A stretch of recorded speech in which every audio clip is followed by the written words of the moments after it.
آپ صلی اللہ علیہ وسلم نے اپنے صحابہ کو ہجرت کرنے کا حکم کس لیے دیا تھا؟ آپ صلی اللہ علیہ وسلم نے اپنے صحابہ کو مکہ سے مدینہ کی طرف ہجرت کرنے کا اس لیے حکم دیا تھا تاکہ وہ مشرکوں کی تکلیفوں سے نجات پا جائیں اور ان کی برائیوں سے اپنے دین کو بچا کر لے جائیں۔ اب تک اکثر مسلمان قریش سے چھپ کر ہجرت کر کے جا چکے تھے۔ کچھ تھوڑے سے مسلمان قریش کے ہاتھوں میں پکڑ کر گرفتار ہو گئے۔ انہوں نے ان مسلمانوں کو ہجرت سے روک دیا اور عذاب دینے شروع کر دیے۔ انہوں نے اپنا سارا غصہ انہی پر اتارا تاکہ انہیں ان کے دین سے پھیر دیں اور انہیں خدا اور اس کے رسول کریم صلی اللہ علیہ وسلم کے حکموں کی پیروی کرنے سے روک دیں۔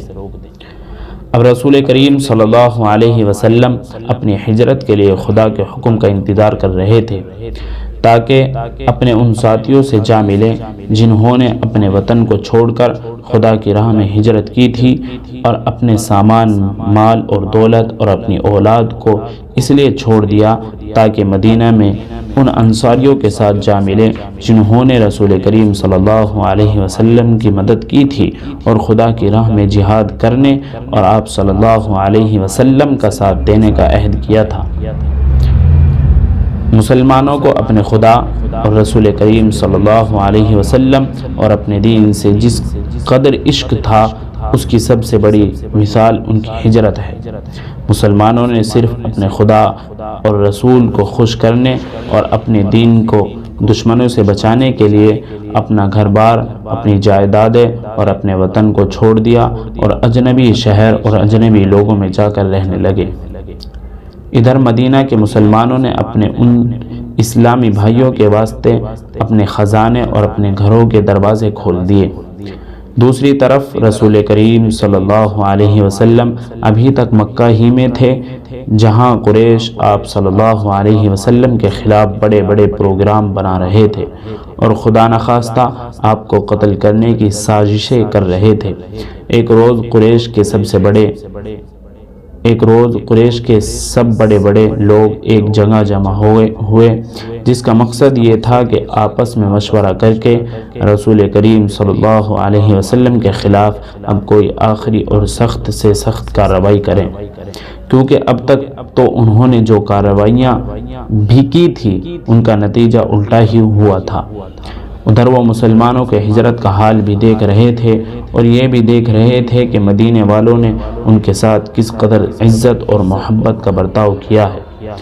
اس سے انہیں خطرہ ہو رہا تھا کہ مدینہ کے مسلمان کہیں اپنے نبی کی وجہ سے ہمارے خلاف جنگ کا اعلان نہ کر بیٹھیں، کیونکہ جنگ چھڑ جانے کے بعد مدینہ کے مسلمان مکہ والوں کو مدینہ کے راستے شام جانے سے روک دیں گے۔ اس کا نتیجہ یہ ہوگا کہ قریش کا سارا کاروبار اور تجارت تباہ ہو جائے گی۔ اس پریشانی کی وجہ یہ تھی کہ قریش کا گزر بسر تجارت تھا جو شام سے ہوتی تھی اور شام کا راستہ مدینے سے تھا، اس لیے اگر مدینہ والوں سے لڑائی ہوتی تو وہ قریشی تاجروں کو اپنے شہر سے نہ گزرنے دیتے۔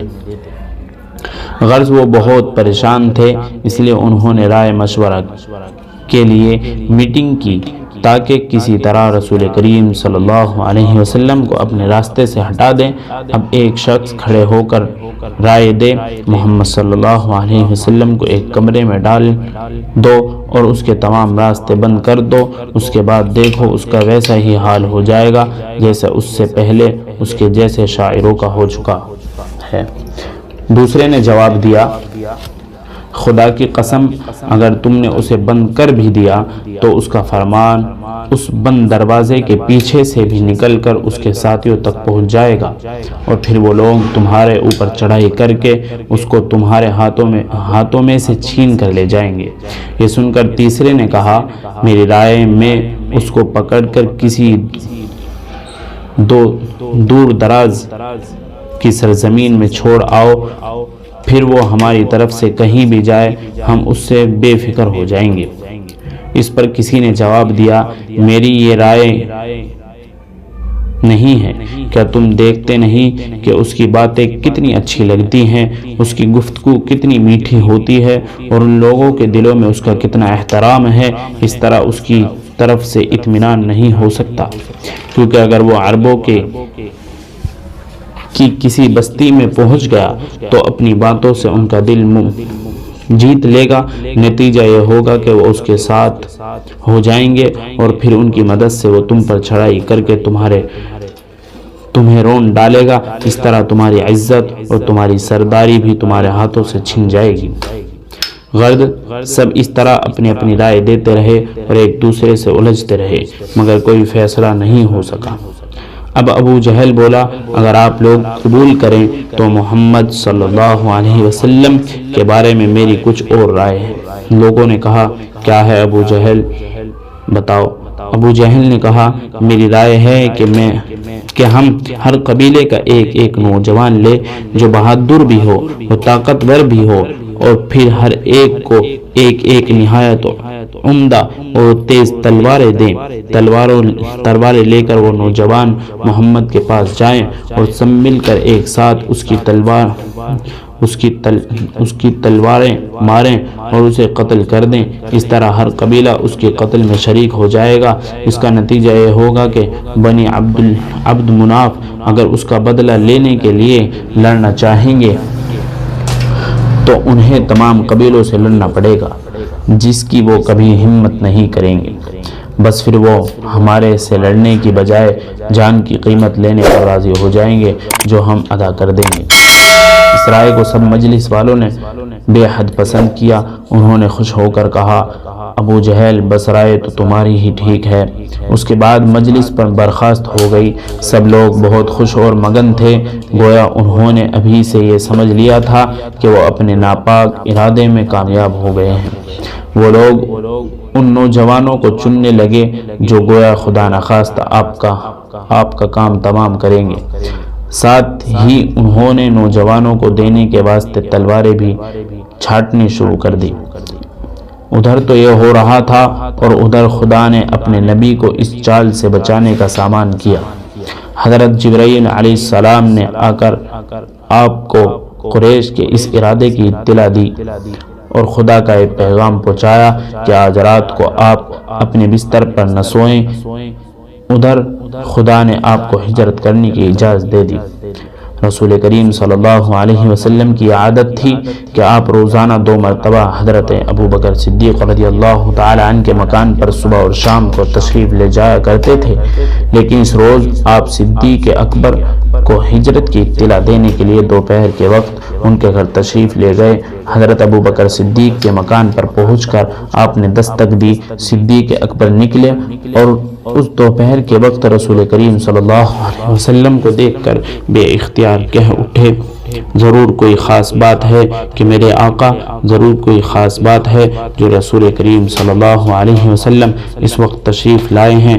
رسول خدا صلی اللہ علیہ وسلم نے اندر پہنچ کر حضرت ابو بکر صدیق سے فرمایا، لوگوں کو یہاں سے ہٹا دو، کچھ بات کرنی ہے۔